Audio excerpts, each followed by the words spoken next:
And it takes something to stand up to this sort of pressure. It really does. Because what the left is really, really good at on these particular issues is shifting the burden of proof. So, for example, the burden of proof when it comes to saying that men are men or women and women are women is now on you. You now have to take an act of courage to say that men are men or women are, I mean, I suppose you could be a coward like Hassan Piker and just not play a game because people are yelling at you in the comments. Or you could actually do something courageous. The entire press reflect the whims of the activists because they are in fact activists. Perfect example, a headline from Yahoo News today, reflecting the Associated Press headline, quote, Montana bill would let students misgender classmates. Look at the shift in the burden of proof there. Let students misgender classmates. So the core assumption is that the moral thing to do is to force students to call other students by a fake gender. That if Bob comes in and says, I'm Jane, all the other students must immediately reflect this. By law, says the Associated Press. The burden of proof now shifts to you to explain why you should be able to explain the truth. Now, the reality is all this bill does, it says that students are allowed to say true things in school. According to the Associated Press, Montana schools would not be able to punish students who purposely misgender or dead name their transgender peers under a Republican-backed legislative proposal that opponents argue will increase bullying of children who are already struggling for acceptance. So, again, the burden of proof is on now people who just say true things. It is no longer on people to explain why everybody else should have to reflect their delusions. It takes courage to stand up to that, which is why I want to single out a couple of courageous folks today. One of them, of course, is my colleague over at Daily Wire, Matt Walsh.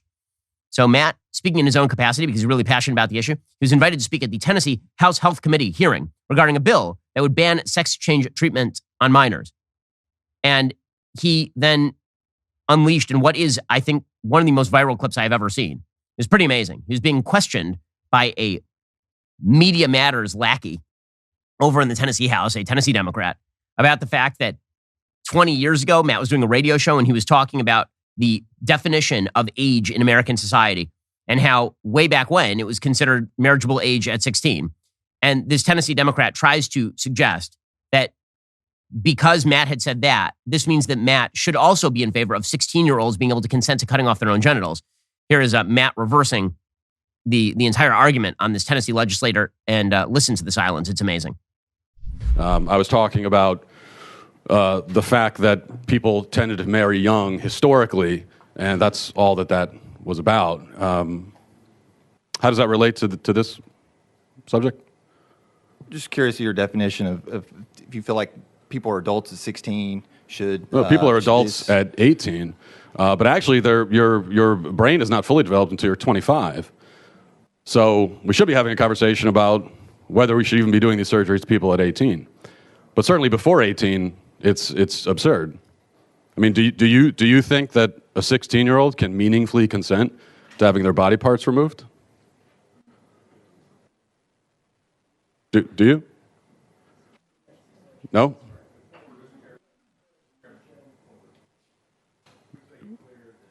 We do not. Yeah, we ask the questions. It's not.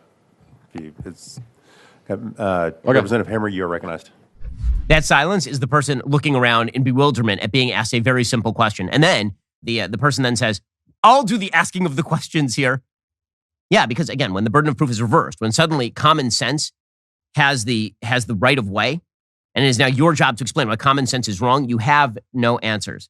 Well, businesses are caving to the woke left and right, but your business did not cave. You know, it was a rough few years here. You had COVID, then you had Biden inflation, now you have stagnation coming. What if you overpaid money to the federal government? You could actually get that back. This is where innovation refunds can help. If your business has 5 or more employees and managed to survive COVID, you could be eligible to receive a payroll tax rebate of up to $26,000 per employee. It's not a loan. There's no payback. It is a refund on your taxes. The challenge is how to get your hands on it. Go to getrefunds.com. Their team of tax attorneys are highly trained in this little-known payroll tax refund program. They've already returned $1 billion to businesses, and they can help you as well. They do all the work, no charge up front. Simply share a percentage of the cash they get for you. Businesses of all types can qualify, including those who took PPP, nonprofits, even those who had increases in sales. Just head on over to getrefunds.com, click on Qualify Me, answer a few quick questions. This payroll tax refund, it's only available for a limited amount of time. Do not miss out. Go to getrefunds.com. Again, that is getrefunds.com. Why would you leave a bunch of money on the table if you could get it back from the government? Go to getrefunds.com, getrefunds.com today. Businesses are making themselves significantly less lucrative because they've decided to go woke. It is a foolish move. But you know what else would be a foolish move? Heading on over to the post office with all your goods and services. That's a dumb move because then you're waiting in line. Post office is great, but why don't you just do it all from the comfort of your own office and save yourself time and money? That's what we've been doing with Stamps.com for years here at Daily Wire. Stamps.com lets you print your own postage and shipping labels right from your home or office. It's ready to go in minutes, so you can get back to running your business sooner. Postage rates just increased again, but Stamps.com offers the best discounts in the industry. They've teamed up with USPS and UPS to get you huge mailing and shipping discounts of up to 86% off. Plus, they automatically tell you your cheapest and fastest shipping options. For 25 years, Stamps.com has been indispensable for over 1 million businesses. Get access to the shipping services you need to run your business directly from your computer. No lines, no traffic, no waiting. You can print postage wherever you do business. They even send you a free scale, so you'll have everything you need to get started. Here at Daily Wire, we don't waste time. We've been using Stamps.com since 2017. Set up your business for success by getting started with Stamps.com today. Sign up with promo code Shapiro for a special offer. It includes a 4-week trial plus free postage, digital scale, no long-term commitments or contracts. Just go to Stamps.com, click the microphone at the top of the page, enter promo code Shapiro. That's Stamps.com. Click the microphone at the top of the page, enter promo code Shapiro. Okay, speaking of people with courage to stand up to the woke left, there's an amazing piece over at the Free Press. This is Barry Weiss's new publication. It's by a person named Jamie Reed. Jamie Reed is a lesbian woman who is married to a trans woman, meaning she's actually married to a biological man. So it's kind of a strange situation for a lesbian, but that's not the story. The story is that this person used to work at a trans clinic and now is calling out those clinics for what they are doing, which is essentially mutilating children. She says, quote, "I'm a 42-year-old St. Louis native, a queer woman, and politically to the left of Bernie Sanders. My worldview has deeply shaped my career. I've spent my professional life providing counseling to vulnerable populations, children in foster care, sexual minorities, the poor. For almost 4 years, I worked at the Washington University School of Medicine, Division of Infectious Diseases, with teens and young adults who are HIV positive. Many of them are trans or otherwise gender nonconforming, and I could relate. Throughout childhood and adolescence, I did a lot of gender questioning myself. I'm now married to a trans man." Okay, so she is married to a biological woman who says that she's a man. "Together, we are raising my 2 biological children from a previous marriage and 3 foster children we hope to adopt. All that led me to a job in 2018 as a case manager at the Washington University Transgender Center at St. Louis Children's Hospital, which had been established a year earlier. The center's working assumption was that the earlier you treat kids with gender dysphoria, the more anguish you can prevent later on. This premise was shared by the center's doctors and therapists. Given their expertise, I assumed that abundant evidence backed this consensus. During the 4 years I worked at the clinic as case manager, around 1,000 distressed young people came through our doors. The majority of them received hormone prescriptions that can have life-altering consequences, including sterility. I left the clinic in November of last year because I could no longer participate in what was happening there. By the time I departed, I was certain the way the American medical system is treating these patients is the opposite of the promise we make to do no harm. Instead, we are permanently harming the vulnerable patients in our care. Today, I'm speaking out. I'm doing so knowing how toxic the public conversation is around this highly contentious issue and the ways my testimony might be misused. I'm doing so knowing I'm putting myself at serious personal and professional risk. Almost everyone in my life advised me to keep my head down, but I can't in good conscience do so because what is happening to scores of children," writes this lesbian woman who worked at a gender clinic, "is far more important than my comfort. What is happening to them is morally and medically appalling." So what exactly is happening? Well, as she points out, the population of people who are claiming gender dysphoria has shifted radically from teenage boys to teenage girls. She says that she was concerned about the shift in the population, but she said anyone who raised doubts ran the risk of being called a transphobe. She said frequently our patients declared they had disorders that no one believed they had. We had patients who said they had Tourette's. They didn't. That they had tic disorders. They didn't. They had multiple personalities, but they didn't. The doctors privately recognized these false self-diagnoses as a manifestation of social contagion. They even acknowledged that suicide has an element of social contagion. When I said clusters of girls streaming into our service looked as if their gender issues might be a manifestation of social contagion, the doctors said gender identity reflected something innate. To begin transitioning, the girls needed a letter of support from a therapist, usually one we recommended, who they had to see once or twice.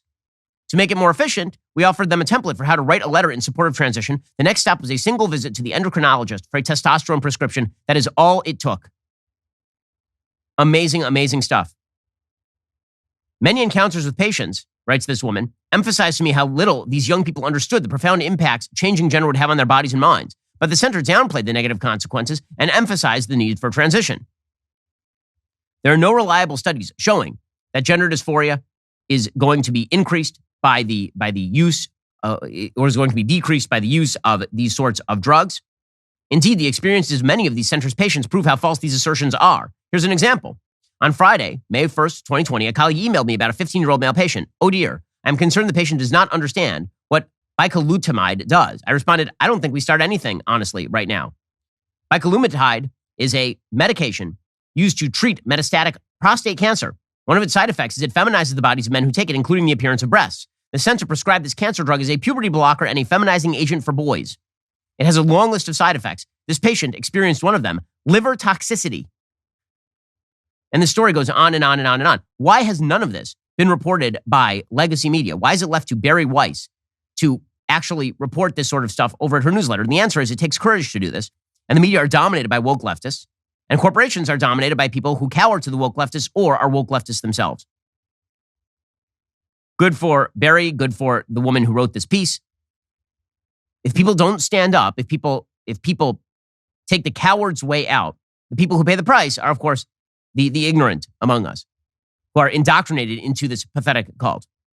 All right, guys, the rest of the show is continuing now. You're not going to want to miss it. We'll be getting into the mailbag. If you're not a member, become a member. Get your questions answered today. Use code Shapiro. Check out for 2 months free on all annual plans. Click the link in the description and join us.